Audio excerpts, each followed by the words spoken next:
Iya! Assalamualaikum warahmatullahi wabarakatuh. Gibran kali ini membuat gebrakan lagi dan menghebohkan rakyat seluruh Indonesia. Ya. Di saat orang mengecilkan, di saat banyak orang menyepelekan, di saat banyak orang mencaci maki dan underestimate tentang kemampuan Gibran, selama ditinggal kunjungan ke luar negeri oleh Prabowo Subianto, dan Gibran dikasih wewenang untuk menghandle masalah-masalah dalam negeri, Gibran makin menyala. Dan ini juga yang membuat kaum munafikun,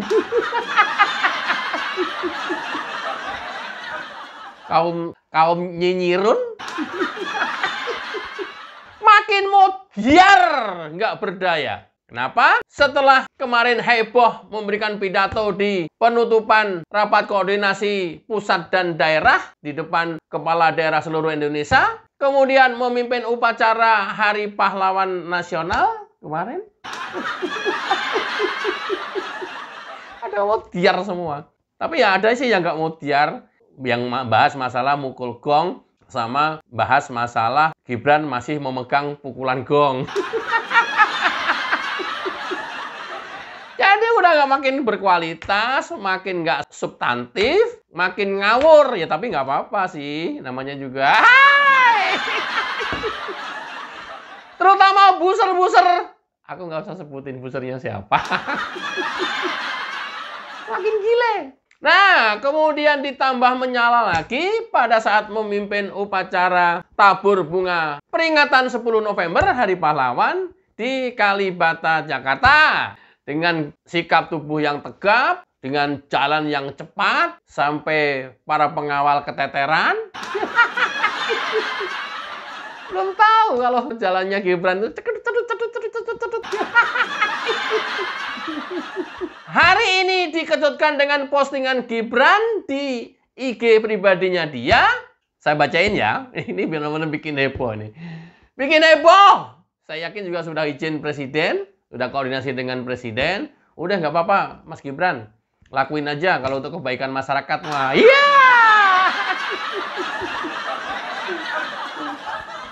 Saya bacain aja ya. Kepada yang saya cintai, seluruh warga negara Indonesia, mulai besok bukan hari ini, kami akan membuka pengaduan dari masyarakat Indonesia secara terbuka untuk umum. Bapak Ibu dapat langsung datang ke Istana Wakil Presiden ya. Jadwalnya dari mulai hari Senin sampai dengan Jumat jam 8 sampai jam 14. Kami juga membuka akses melalui WhatsApp yang nomornya ada di poster. Ya.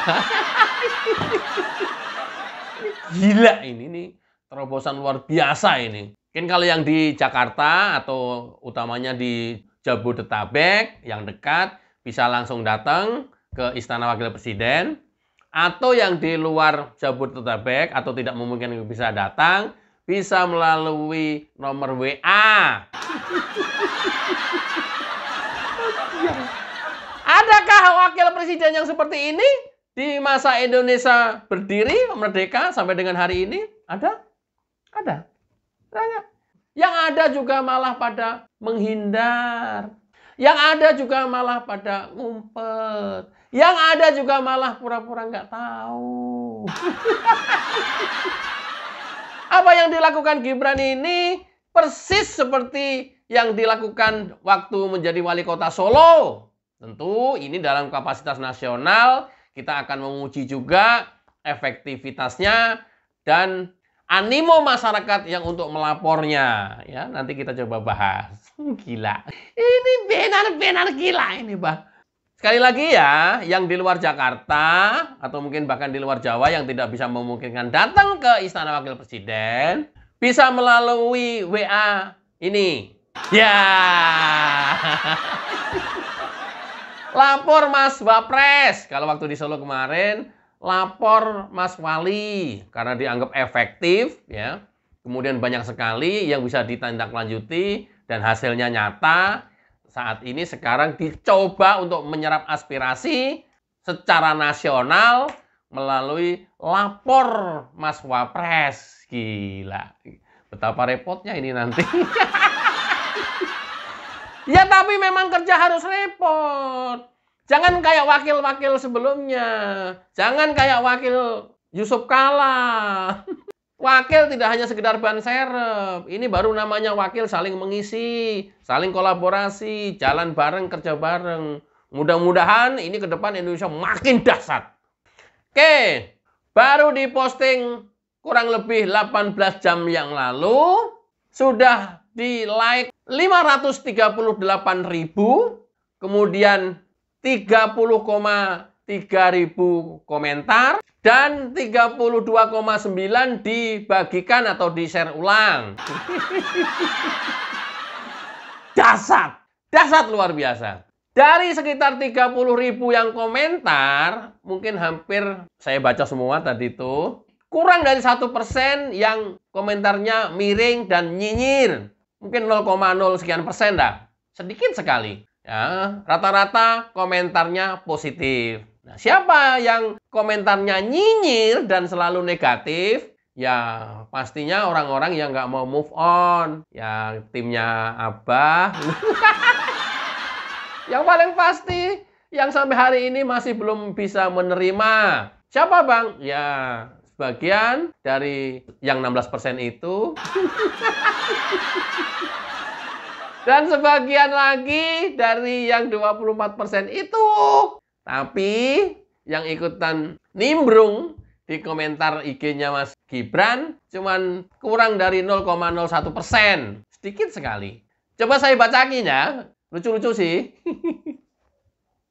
Basi.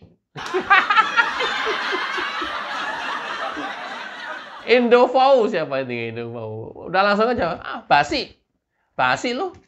Ini apa-apaan nih? Basi lah.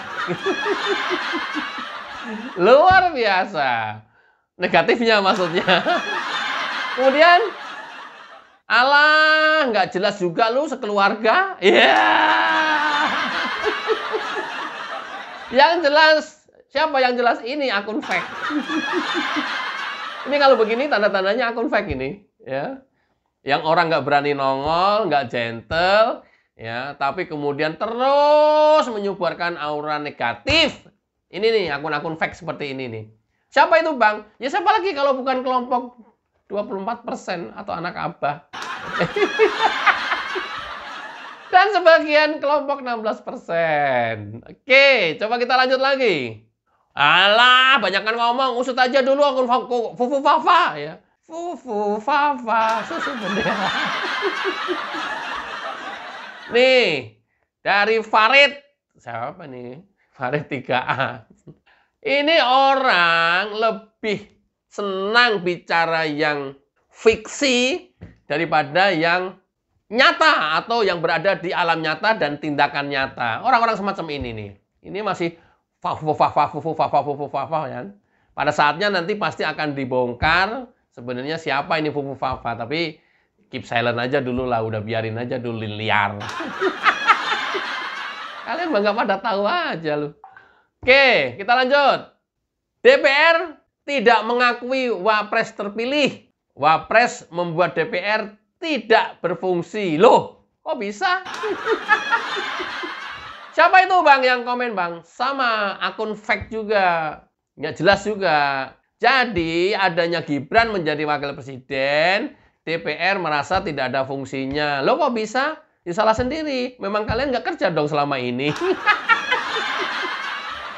Apalagi dengan program Lapor Mas Wapres ini, ya ini adalah menyerap aspirasi langsung dari permasalahannya. Nggak pakai birokrasi. Ya, ini harusnya kalau memang berfungsi maksimal, tugas DPR. Harusnya. Tapi kan selama ini kita tahu sendiri. Setelah dilantik, ya udah. Ya, ke masyarakatnya nunggu reses. Coba bayangkan aja, menyerap aspirasi, nunggu reses gitu. Keburu masalahnya beranak pinak di situ nanti. Ya, kalau kemudian atas program Lapor Mas Wapres, DPR semakin tidak berfungsi, ya udah, ya enak kan, tambah enak kan, makan gaji buta, ya enak. Nah nanti ini kan baru sehari ini. Nanti kita lihat ya reaksi anggota dewan seperti apa nanti ngomongnya. Kan ya dengan begitu nanti kita bisa menilai kualitas dari dewan tersebut. Siapa paling duluan anggota dewan yang komentar tentang ini? Jangan-jangan dari partai yang ono paling duluan nanti. Oke, kita lanjut. Nggak kebayang dalam sejam berapa notif yang masuk. Iya betul. Ya nggak apa-apa, ini kan trial and error. Tapi bahwa wakil presiden akan difungsikan secara maksimal membantu presiden, ini adalah cara yang efektif.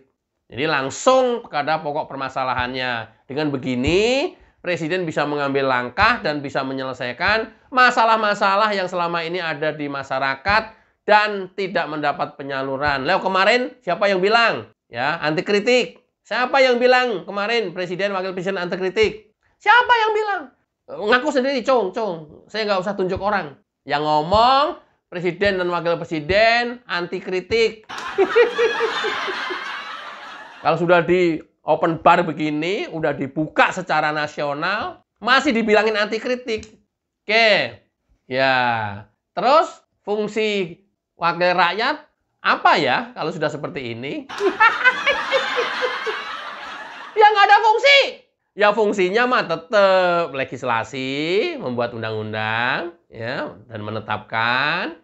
Kemudian budgeting, membuat dan ikut menetapkan anggaran, mesahkan anggaran. Kemudian monitoring atau controlling. Ya kalau tiga ini juga nanti berkurang perannya ya wallahu alam bishawab, mau ngapain lagi nanti? Ya. Ini bisa jadi nanti anggota dewannya teriak-teriak, merasa porsi pekerjaannya diambil alih sama wakil presiden. Dari si menyerap aspirasi, ya bisa jadi kalau yang positif, oh alhamdulillah kita dibantu juga, wakil presiden lebih proaktif, turun ke masyarakat. Yang positif seperti itu. Nanti kita lihat ya, fraksi mana dari DPR RI yang paling nyinyir tentang program Gibran ini, tentang lapor Mas Wakil. Wah, ini baru berani. Coba di gedung DPR berani nggak kayak begini? Berani nggak? Kalian berani nggak? Kalau berani, wah itu baru orang juga mengakui gitu ya. Coba. Jadi nanti gampang, kita tunggu nanti nyinyiran-nyinyiran dari anggota DPR nih tentang program ini nih. Tinggal nanti ya kita juga ikutan nyinyirin anggota DPR lagi. Oke, lanjut. Yang jelek-jelekin 02 dilarang ngadu. Silahkan ngadu ke abah masing-masing. Kalian punya permasalahan, kalian kan punya abah juga, ya. Terutama anak buahnya Anies nih. Apalagi sekarang sudah berdiri Partai Perubahan. Ya udah ngadu aja di sana. Enggak kayak gitu. Jadi ya stop lah dikotomi 01, 02, 03. Kita udah bersama-sama, udah selesai konsultasi pilpresnya. Ya kita, ya, rakyat Indonesia semuanya mempunyai hak dan kewajiban yang sama. Kecuali, loh Bang, kok ada kecualinya lagi? Kecuali sampai dengan hari ini masih belum mau mengakui Gibran sebagai wakil presidennya Prabowo Subianto. Masih ada banyak. Kecuali itu. Nanti ya dibahas di video paling akhir. Lebih seru lagi. Oke. Alah, palingan aduannya nggak ditindaklanjuti. Ini yang orang-orang selalu negatif. Kalau pengalaman di Solo kemarin, kalau boleh dibilang, kalaupun nggak semuanya, banyak yang ditindaklanjuti. Tentu memerlukan waktu, karena apalagi ini nasional, jutaan yang bakal masuk aduannya. Pasti satu persatu akan diselesaikan permasalahannya berdasarkan skala prioritas. Biasanya waktu di Solo itu yang menyangkut kepentingan bersama itu lebih didahulukan dibanding menyangkut pribadi. Apa yang menyangkut pribadi? Mas Gibran, sampai sekarang saya masih jomblo. Mas Gibran, minta uang dong. Ya! Terus kemudian apa yang kepentingan bersama? Mas Gibran, jembatan di Colomadu rusak dan itu membahayakan. Nah, itu skala prioritas. Mas Gibran, ini macet karena jalanan rusak. Nah, itu biasanya skala prioritas. Ya. Kalau yang, aduh Mas Gibran gimana? Istri saya minggat ini katanya. Nah, itu ya teman-teman ya. Harus bisa membedakan masalah pribadi dengan masalah bersama. Biasanya yang masalah bersama itu prioritas. Ini berdasarkan pengalaman kemarin di Solo. Apakah pengaduan ditindaklanjuti? Ya, kalau khawatir nggak ditindaklanjuti, ya udah mendingan nggak usah ngadu. Simple. Mati kon. Udah mendingan nggak usah ngadu. Istilahnya sama ya. Kalau kita khawatir dengan gula darah kita, khawatir dengan kandungan kolesterol kita, khawatir dengan asam urat kita, ya udah cara aman adalah nggak usah periksa. Makin periksa, makin khawatir. Ya, kalau ini apakah akan ditindaklanjuti? Kalau khawatir nggak ditindaklanjuti, nggak usah lapor. Sesimpel itu cara berpikir. Gue ajarin ini. Ya, gue ajarin. Artinya apa? Harus mempunyai modal positif dulu di otak kita. Harus mempunyai modal yang bersih dulu di hati kita. Kalau enggak, hanya menimbulkan polemik. Dan kalau enggak, hanya membuat kita sendiri susah. Itu ya. Wih, luar biasa ini. Ya! Oh, jadi kerjamu apa, nak? Mau bacain keluhan setiap hari. Nah, ini yang paling parah lagi. Kalau penduduk Indonesia ada orang-orang yang seperti ini, nggak usah banyak-banyak, 5% saja. Ini yang membuat Indonesia kacau terus. Ini, orang-orang yang seperti ini nih. Nggak usah banyak-banyak, 1% saja. Seluruh penduduk Indonesia mempunyai pola pikir yang seperti ini, akan kacau terus Indonesia. Gua jamin akan kacau terus. Karena apa? Apapun niat baik orang, apapun upaya baik orang, dia selalu pikirkan yang negatifnya. Dia selalu hujat karena pikiran dia yang negatif itu. Siapa, Bang? Ini loh. Kok cocok ya, Bang? Ya? Cocok lah. Ya memang ini nih. Makanya nggak usah banyak-banyak. 1% saja penduduk Indonesia seperti ini, uteknya, hancur kita Indonesia. Dan nggak akan maju-maju. Saya jamin nggak akan maju-maju. Kenapa? Ya itu tadi. Apapun yang kita lakukan, atau apapun yang orang lain lakukan, dan niatnya positif, selalu dipandangnya negatif. Selalu dituduhkan negatif. Ini nih, manusia-manusia macam gini nih. Oke, lanjut. 250 juta orang loh, Mas. Nah, ini mengingatkan, ini lebih realistis. Artinya, ya mungkin Wakil Presiden harus merancang bagaimana kemudian ketika masuk bareng-bareng dan bisa diakomodir semua. Ini bagian dari remind, beda ya, nyinyir dengan mengingatkan. Tapi saya yakin Wakil Presiden Mas Gibran sudah punya rancangan itu karena sudah melakukannya di Solo. Karena biar hanya sekota Solo, dia yang masuk juga puluhan ribu juga. Nah, ini mungkin jutaan. Itu yang membedakan. Nggak tahu mungkin sudah by system atau nggak tahu nanti. Tapi yang jelas, yang paling pasti adalah ini niat baik dari pemerintahan Prabowo Gibran dan kita sambut dan kita pakai sarana ini. Itu loh cara otak yang positif. Nggak akan beda kalau otak-otak yang selalu negatif sampai mati pun dia tetap negatif dan sulit untuk mengakui kebenaran dan sulit untuk mengakui kehebatan orang lain. Contohnya seperti ini. Menurut saya ini penghinaan buat kita yang normal nih, Pak. Terutama anak muda dipimpin oleh orang seperti ini.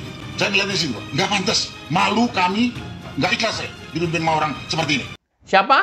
Mantan Danjen Kopassus. Kita tidak ini institusinya ya, tapi personalnya ya. Sunarko. Dan ini yang terus-terusan negatif. Bahkan negatifnya tidak untuk dirinya sendiri. Tapi dipakai untuk memprovokasi. Dan dia melakukan propaganda terus-terusan kepada masyarakat kita. Kalau benci seorang diri nggak apa-apa, silahkan aja. Orang juga mempunyai hak untuk itu. Kalau mencurigai seorang diri, kalau menghina seorang diri nggak apa-apa. Tapi ini memprovokasi masyarakat Indonesia. Tapi ini selalu melakukan propaganda-propaganda ke masyarakat Indonesia. Ini yang bahaya. Ini dan ini terus-terusan, terus-terusan. Ikut demo, ikut orasi, terus-terusan. Mantan Danjen Kopassus Sunarko. Ada lagi yang seperti ini. Selama Gibran masih nongkrong sebagai wapres, sampai kapanpun tidak pernah dapat berkah dari Allah SWT.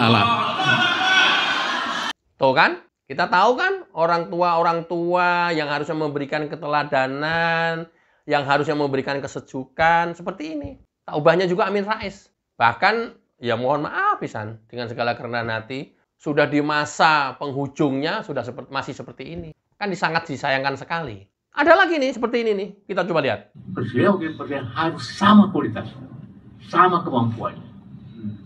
Karena bahaya. Tiba-tiba apa, mungkin sakit atau meninggal presidennya atau berangan apapun. Maka yang presiden, jadi Anda bisa bayangkan. Kalau nanti beberapa tahun akan datang, presiden kita Gibran. Terpaksa Presiden Indonesia, Bapak Gibran masuk ke ruangan. Kalian mesti berdiri semua. Bagaimana itu? Jenderal-jenderal mesti berdiri. Tahu ya, Yusuf Kalla? Dari awal seperti ini nih Yusuf Kalla. Mengomentari Gibran. Tahu kan? Kenapa Yusuf Kalla seperti itu? Karena dia dukung Anies. Nah, sekarang saya nggak tahu. Coba nanti kita lihat Yusuf Kalla berkomentar seperti apa. Melihat sepak terjang anak muda Gibran Rakabuming Raka yang seperti kita lihat sehari-hari setelah dilantik, apa nanti coba? Atau masih negatif? Atau masih terus menjatuhkan kredibilitasnya? Atau masih menghina terus? Atau masih merendahkan terus? Atau nggak tahu apa nanti. Kita coba lihat. Kalau model-model yang seperti ini, emang kemudian orang tua menjamin Indonesia akan menjadi baik. Saya balik. Kalau model komentarnya seperti ini, emang kalau Indonesia dipimpin anak muda menjadi jelek? Enggak kayak gitu. Bisa jadi kalau Indonesia dipimpin JK lebih berbahaya. Bisa jadi, bisa jadi. Boleh dong berkomentar. Atau dipimpin oleh Amin Rais atau Sunarko, macam kelompok-kelompok itu, mau seperti apa Indonesia? Kita lihat ke depan, dan kita mengalami sendiri langsung. Dan kita merasakan itu, dan menjalaninya. Kalau kita sudah tahu orang-orang yang ada di sekeliling kita seperti ini, jangan pernah sekalipun percaya pada omongan yang keluar dari mulutnya. Even itu cuma satu kata. Karena yang dibangun adalah kebohongan-kebohongan, kebencian-kebencian, dan adu domba. Mudah-mudahan bermanfaat. Wassalamualaikum warahmatullahi wabarakatuh. Cayo.